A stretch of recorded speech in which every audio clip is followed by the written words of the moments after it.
We got it. All We can right. see it. So this week's code topic is strive for restraint, discretion, and integrity. Ben? Yes, sir. This helps us with our self-discipline so that we can be in control out there. It helps us to avoid impulsive behaviors, which get us hurt. Also, impulsive decisions and actions and communications, which get us in trouble. It fits well with the way we think things out and perform our work because it allows us to be operating with a deliberate intent to do what we intend to do with a well thought out plan. Said. Well, come on. There we go. So we've had 41 days without a recordable and 23 days without a first aid. So keep it up. We're doing good there. I'd like to see that number grow. So today I want to talk about a little bit about fatigue, worker fatigue. So safety performance decreases when employees are tired. More than 43% of workers are sleep deprived. Fatigue worker productivity costs employers $1,200 to $3,100 annually. Losing 2 hours of sleep can be equivalent to having 3 beers, and being awake for more than 20 hours is equivalent to being lethally drunk. So some signs of fatigue: short-term memory problems and finding it hard to concentrate. You can't recall the last conversation. So this will, like the next one, affect your job performance. If you can't remember directions that someone gave you, to do a task, and you got to keep going back and asking them what you tell them to do, things like that. Your job performance is going to be affected. That goes, poor decision making and errors in judgment. This takes into account the safety factor. Your hand-eye coordination and reflexes are slower. So if you make a poor decision or bad judgment, you're going to be too slow to react or get out of the way or fix that situation. You're gonna have mood swings. You might be a great person to be around 1 minute, and the next you're just terrible person to be around, and no one wants to work with you. You have trouble focusing and solving problems, and you can't fully wake up. Yeah, it's like that first 5 minutes after your alarm goes off, you're kind of feeling groggy. You don't know exactly where you are, so you just kind of feeling that the whole day. Some causes of fatigue. So the main one is not enough sleep, and that can be affected by long work hours or a long commute to work. We got to be careful with sometimes here. Sometimes we end up working long hours, and some people do have that long commute home. So you have to make sure you have time to get home, rest up, have dinner, and sleep well that night. Irregular shift changes. So sometimes we do night work. So if you're going from working one day to working the next night, it's make sure you're getting a good enough sleep. Too much physical activity or an injury can affect your sleep. Or if you're injured, you're just not at 100%, and that's all you can think about. Alcohol or drug use, again, some people think, oh, alcohol makes you sleep great. Well, it might help you fall asleep, but you're not getting good sleep while you have alcohol in your system. Eating poorly, rule is, if you eat like crap, you're gonna feel like crap. So eating affects your sleep as well, so make sure you're eating a good diet. Don't have that fatty fried food every single night for dinner. Sometimes people are having troubles at home. Death in family, a new baby, divorce, anything like that. So we don't always know what's going on. So if you need assistance, we offer the employee assistance program, and it's free, completely confidential. So, our only involvement as ESI is giving you that contact info, and that's the only other thing we hear from it. So, it's completely confidential, and it's free for the employees to start to get help and figure out what they need to do. So that's all I have. Okay, thanks, Austin. Ben, do you have any more to say about the EAP or the Employee Assistance Program? Yeah, I got a couple things. But going back to the fatigue, being self-aware helps us to get ourselves in the right mode to pay attention to ourselves when we're tired. Sometimes we work that all-night shift. I think self-awareness helps a lot to be a little bit more alert, because it takes a little more of thought and able to perform the same tasks. The employee assistance program has helped, going to the employee assistance program, they've helped several of our employees. I've helped connect them. Matt Orzalak has helped connect them up. And I think they have upwards of 70 different professionals. Is that correct, Matt? That Yep. they have access to. So they try to, the initial call, they'll try to match up what issues we're having with the right person. They always answer the phone, and then they connect us up with someone that can help us to deal with our problems or issues. But they also can alert us to other ways to look at things and refer us to other help that they might not even be able to perform. Anything more on that, Matt? I think I got it. No, they're local. Yeah, Right? very local right here in Burlington. If you're having a hardship and you're having problems trying to solve that hardship, please reach out. There's help available. Yeah, I think just that's the somebody to easiest thing. talk to. Yeah. We did So, it as yeah. a pilot. Yeah, we did it as a pilot program last year, and it was introduced to us through the AGC, and we decided to continue on because I think it provided a lot of help for our employees. Go ahead, Ken. Sorry. It's essentially a counseling Yeah. phone number to a counselor, and it's at no charge to the employee. I don't think it ever becomes a charge, right? I mean, it still is, even no matter how many times you call, or they may refer you to some place that Yeah. has a cost, but it really is, the counseling part is free. Yeah. Well, free to the employee. Okay, I'll take over the screen. And for our guests, we're going to run through our announcements, hopefully pretty quick here.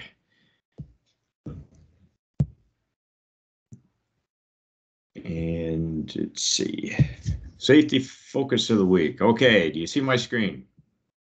We have Yep, it. we got it. We got it. Good. All right. So announcements, just a security issue. The Corpy gate security is the topic here. And as many of you may know, ECI is now occupying 99 Engineers Drive, formerly occupied by Corpy Truck Services. And at some point, we'll have a full-time presence in the building, but until then, we need to keep the yard and building secure when we're done any activity in there. And the engineer, this is an announcement on the Engineers Week Banquet. ECI is sponsoring, is a sponsor, I should say, of the yearly E-Week Banquet to be held on February 23rd, Friday night at the Delta Hotel. The event is put on by several Vermont engineering societies and is part of a nationwide celebration of the engineering profession. So let me know if you are interested in attending. And the safety tow boot reimbursement policy has a change. After 1 month of continuous employment, ECI will reimburse employees on an allowance towards the purchase of an approved safety tow boot. Receipt must be provided. This allowance provided on a semi-annual basis, in other words, twice a year now versus previously once a year. And check out our most current ECI compensation benefits overview for reimbursement amounts, but it's currently at $150 per each allowance. I want to put a plug in for the safety committee. That was a recommendation that was a result of one of the results of the safety committee meeting for the entire, I don't think they missed one meeting.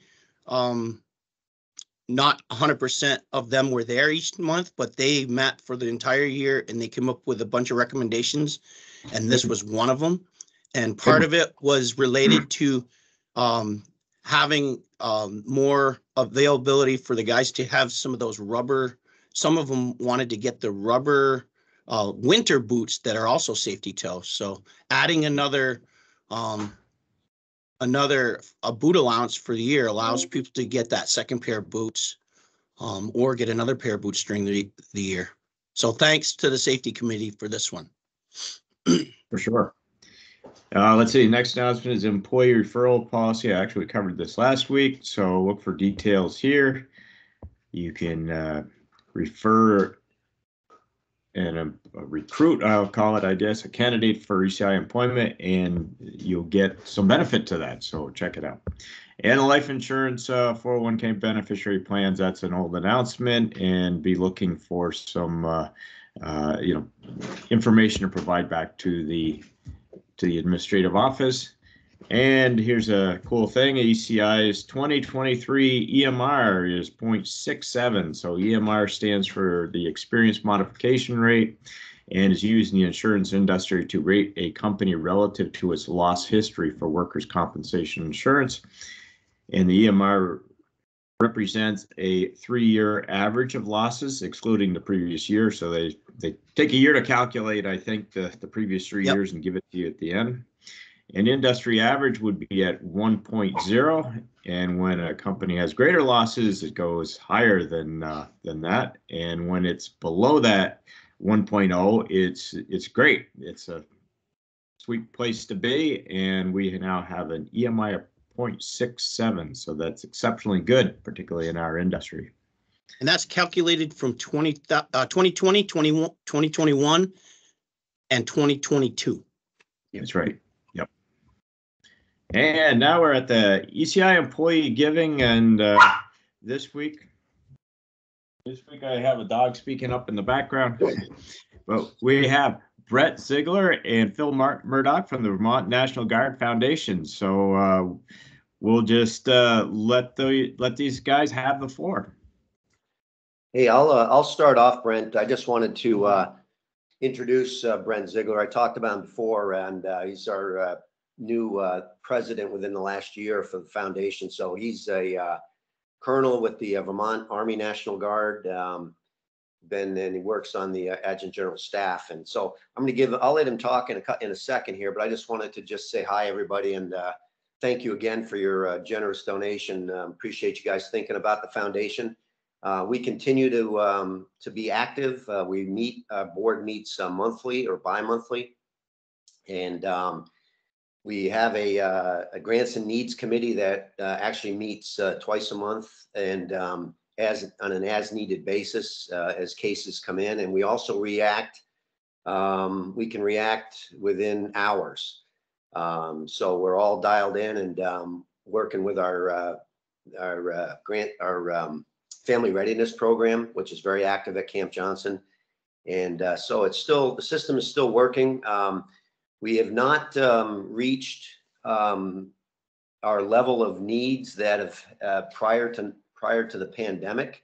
We are starting to ramp up, though. We are starting to get more cases, and they vary from individuals, families, but it's Vermont military members and their families are the people that we're helping. And so with donations that we get from people like you, it's all organic. We don't do active fundraising.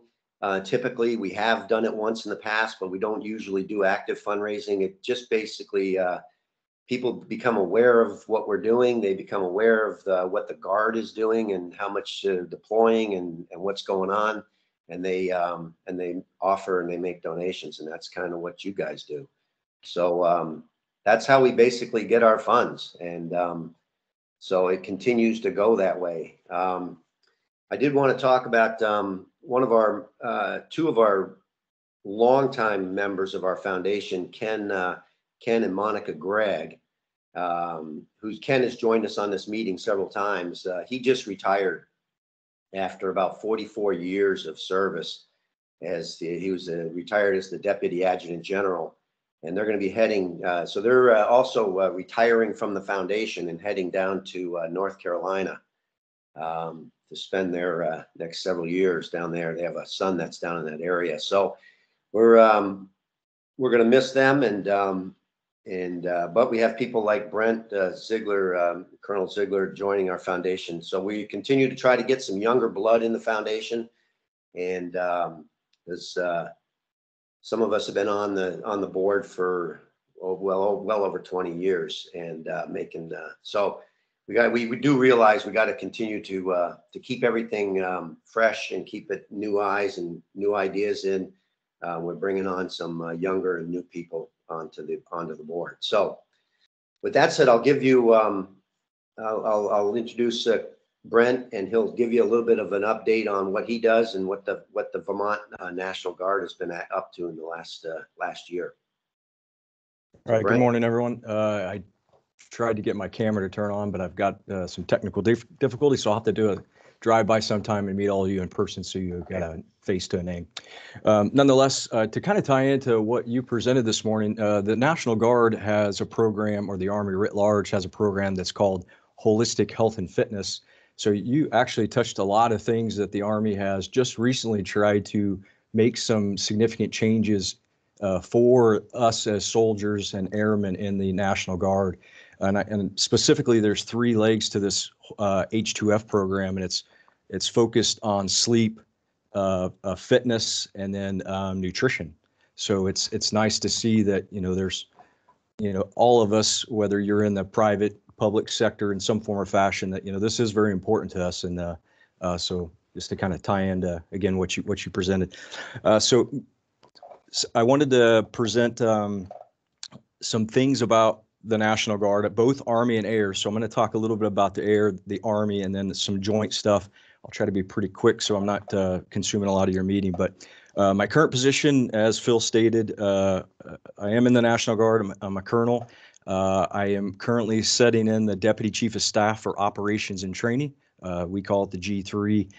We manage all activities, mobilizations, training and operational type events for the Army and the Air. And so on that note, I'll start off with our Air National Guard teammates, the 158th Fighter Wing that's here in South Burlington over near the airport. They just finished up an exercise called Maple Thunder. It's one of their largest exercises, and the 158th got invited and participated in that with their F-35 and their host of staff that they have over there, with a focus on agile combat employment, which that basically means they've had to change their operations in such a way that they're trying to figure out how they're going to function in a hostile environment, but in a congested environment. And it's a pretty big problem set that they're working through, but that particular event was very significant for them. They came out with some great successes, and to play off of that, they're the one of 3 right now F-35 air wings in the United States Army. And they're very sought after. So there's a great bunch of men and women over there keeping us safe and training to do so for future operations. Transitioning into the on the Army side, we've got 3 significant commands on the Army National Guard side. One's an infantry brigade combat team. The 86th IBCT right now is just going through a training phase in preparation for what we believe they're going to have a future deployment in the upcoming years.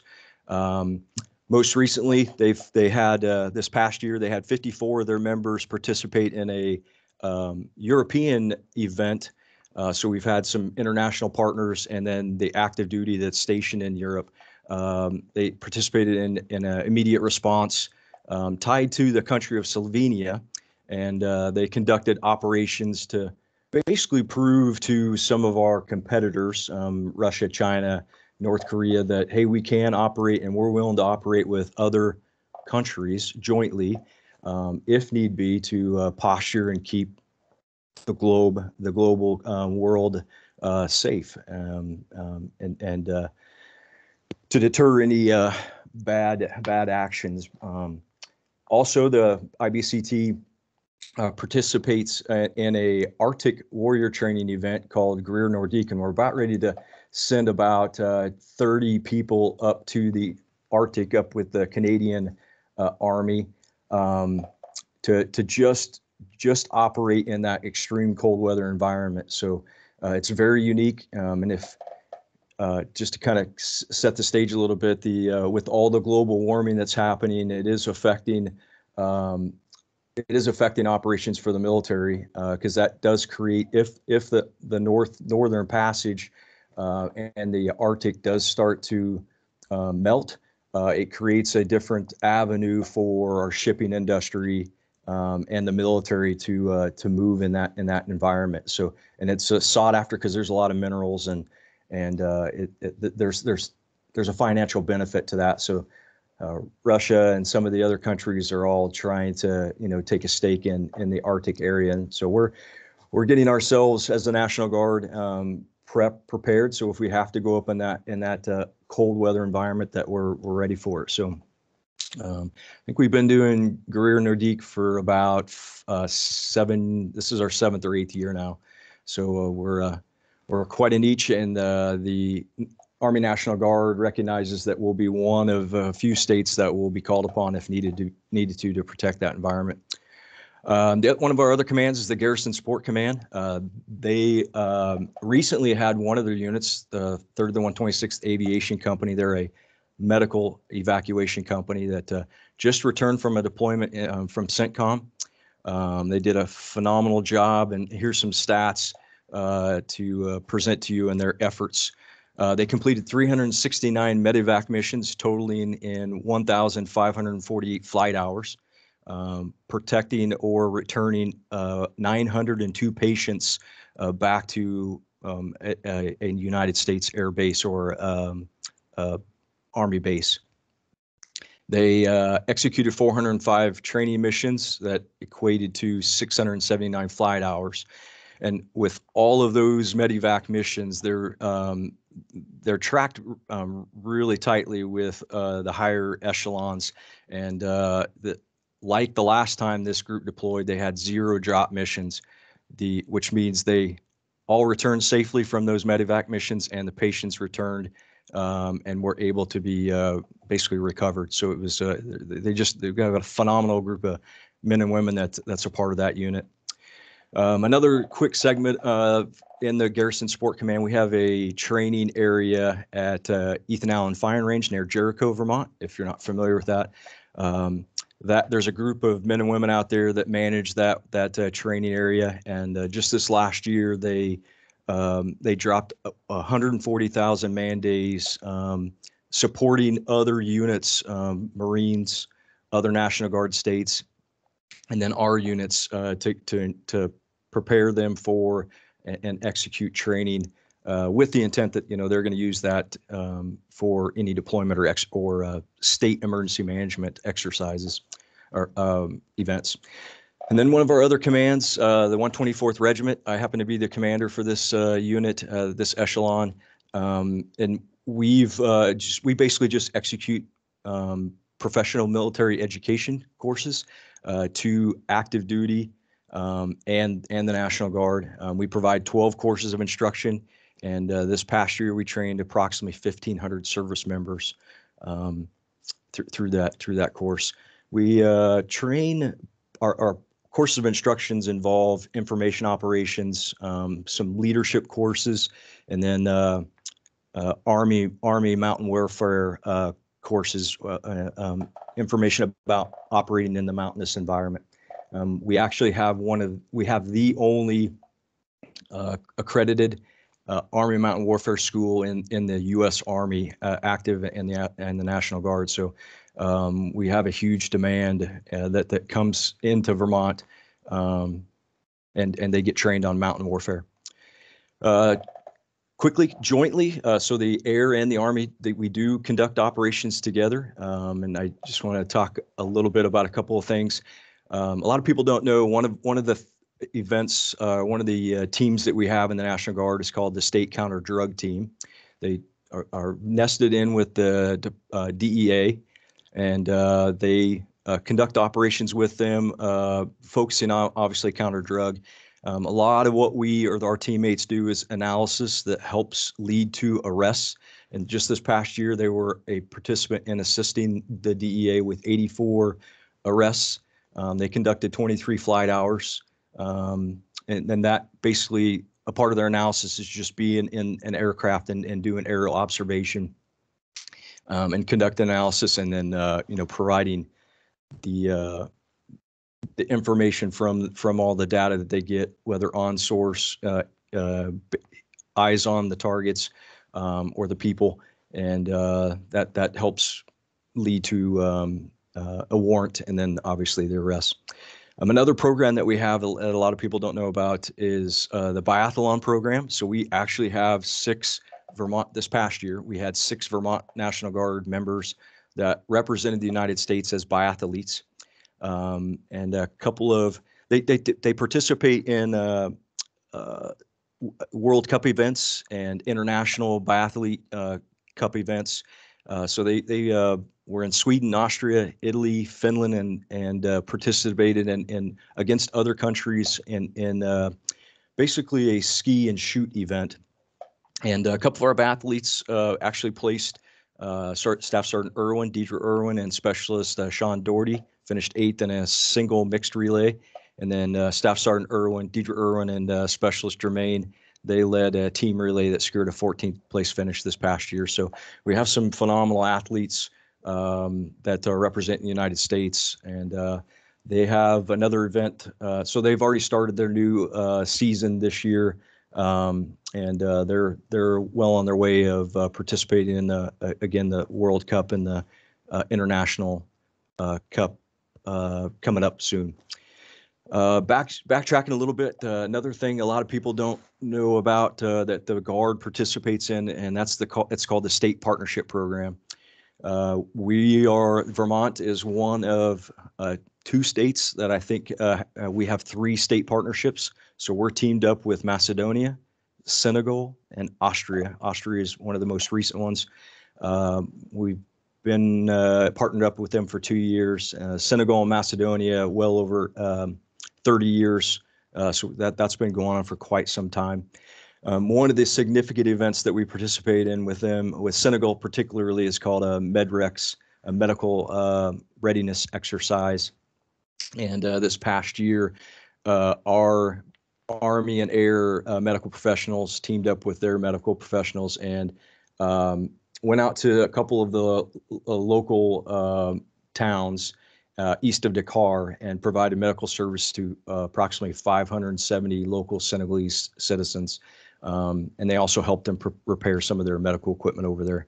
So we're making huge positive impacts across the globe in our exercises and in some of the training that we're conducting. And then I want to finish. Most of the citizens of Vermont kind of recognize the National Guard gets called on when there's a natural disaster.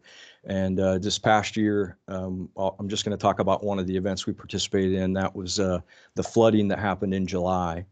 We called up approximately 100 soldiers and airmen to respond to the governor's ask to respond to that event, and we provided services in the form of assisting the Swiftwater rescue teams, the state's Swiftwater rescue teams. We have some very unique equipment that help out that team and rescuing personnel.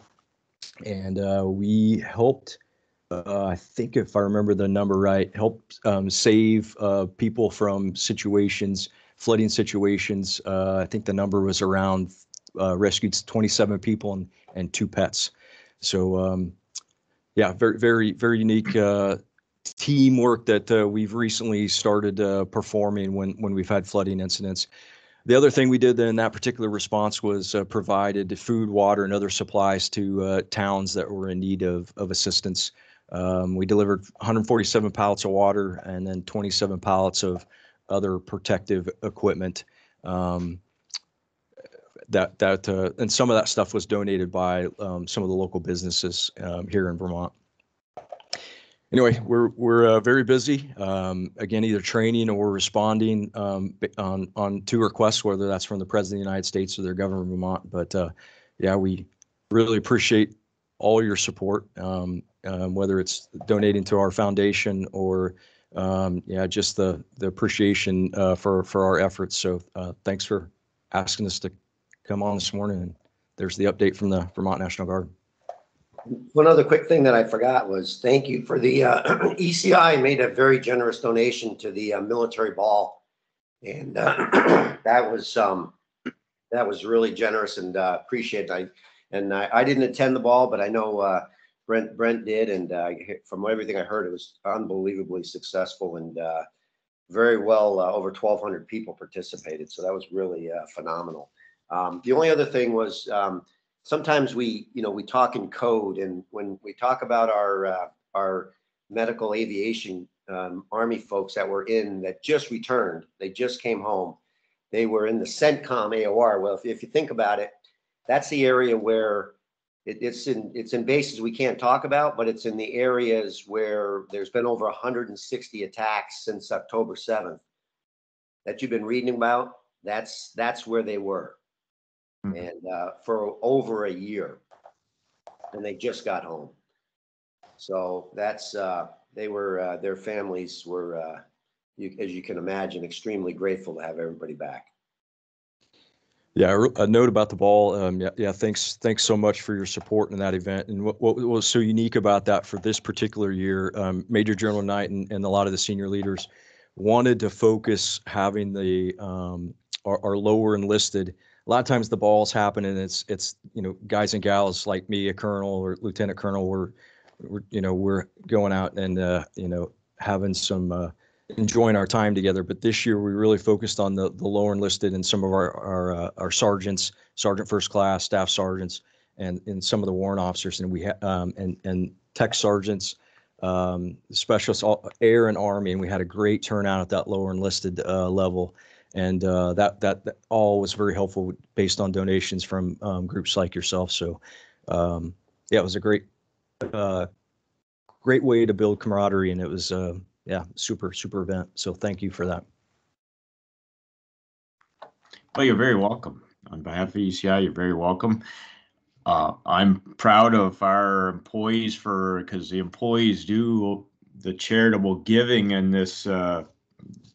Exclusive of the ball that was from ECI corporate, but the donation to the Vermont National Guard Foundation is an employee generated thing, and your group was selected by the employees because they believe in all your missions, and it's great to hear from you guys on how wide encompassing all those different missions are and how important they are to the country and the state. So I think we're all very proud of what you guys do. I know we are, and we're fully supportive of everything, and we appreciate you coming on.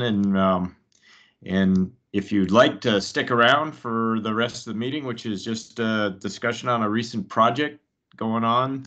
Unfortunately, we didn't think to pick the one at the firing range.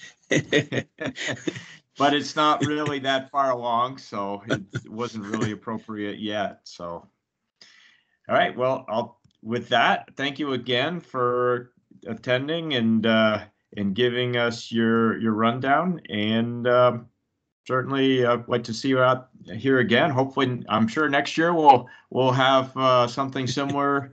Next year for a donation for you guys. So we hope to see you again. And again, as I just said, please stick around if you like, if you got a few more moments and I'll bring Eric. Welcome. Eric, you out there?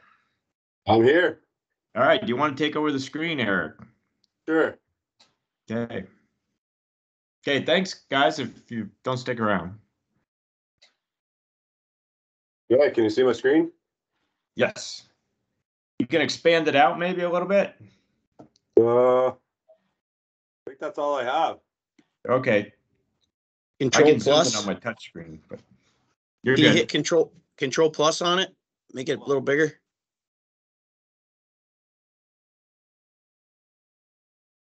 Let me bring it over here and do that, and then try it. Nah, it's not working. Okay. That's fine. You want?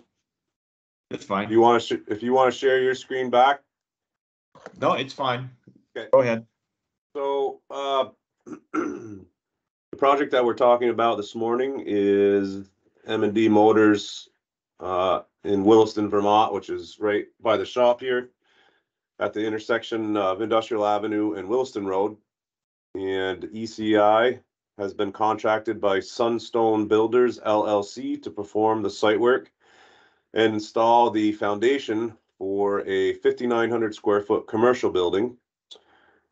Once completed, the building will house a used car dealership, and there's a drawing of or a production of what the building's going to look like when it's completed. So, nice looking building. Two parcels were combined to create the lot that MD Motors is being built on. One of the parcels was owned by Pigeon Farm Properties. A significant cut to the site was required to create an area for the new dealership. ECI was responsible to move this material free of charge, regardless of if they were contracted to perform the site work on this project. The total amount of excess material was 20,000 cubic yards. The removal of the cut began on October 19th, and the majority of the cut, 17,500 cubic yards, was sold to the contractor performing the site for the Rail Park mini storage project. The remaining sand was stockpiled at the Rail Park and Burrard Drive for future use by ECI. The majority of the cut was completed by December 5th. And here's a site plan showing, I don't know if you can really see it, but there was a huge mound that was taken out, and I'm sure everybody saw it while it was being removed. That was taken out to create the space where the parking lot in the building is going. Here's a picture of the site before clearing.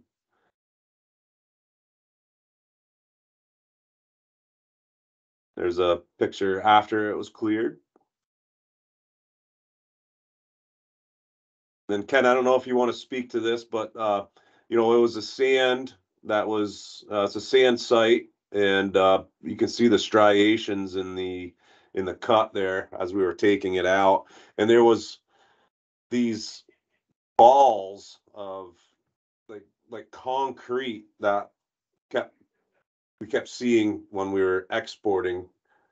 And Ken, you had an idea of what that was.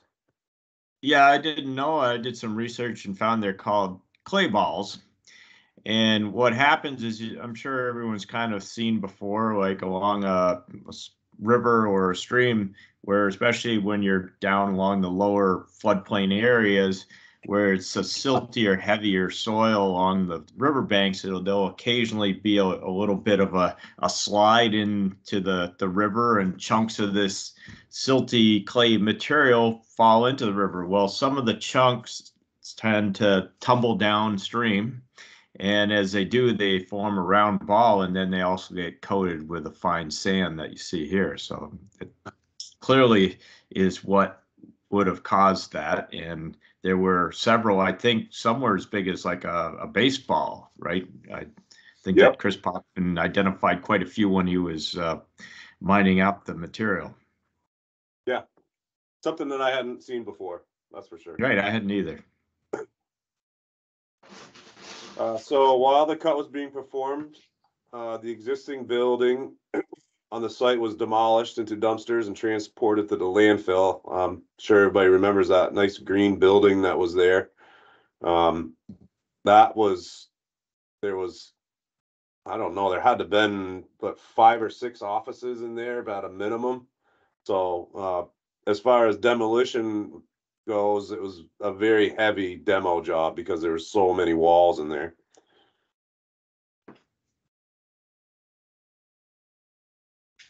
Jesse's got to clean his window on his excavator.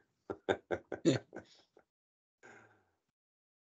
know, so there's shingle roof, metal roof, all kinds of, there's like 2-3 different sidings on it. So, and there's a septic tank that we had to remove, putting in a new septic tank as part of this project. And there's the guys pumping it out. If you notice that pipe coming out of the septic tank going to the leach field, not very straight. I don't know what they were thinking when they put that in, but Yep. there's a picture of some of the remaining foundation pieces, and good another shot of the bank that was being taken out. After demolition, the excavation for the building foundation began and was completed on December 1st. Our concrete crew began performing footings on December 4th. Walls were completed just before Christmas, and the building was backfilled after New Year's.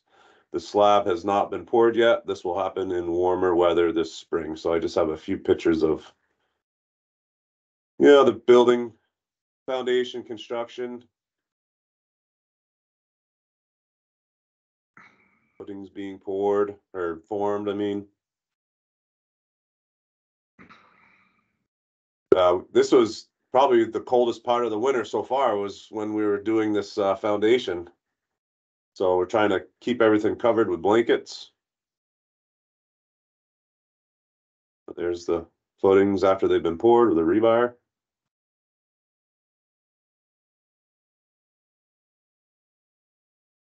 There's a picture of a foundation. This building, even though it's a slab on grade, has a foundation drain. So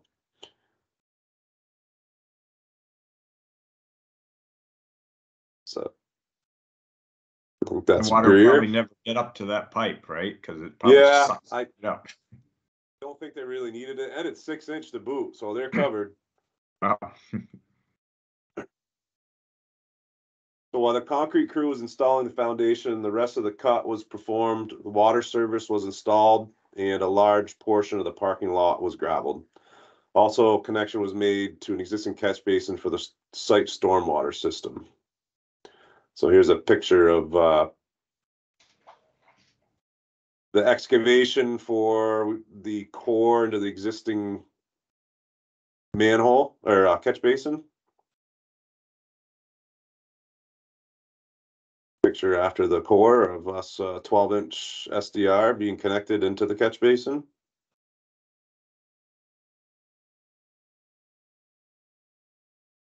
And one of the other odd things on this project to me was that the water service, you can see it here,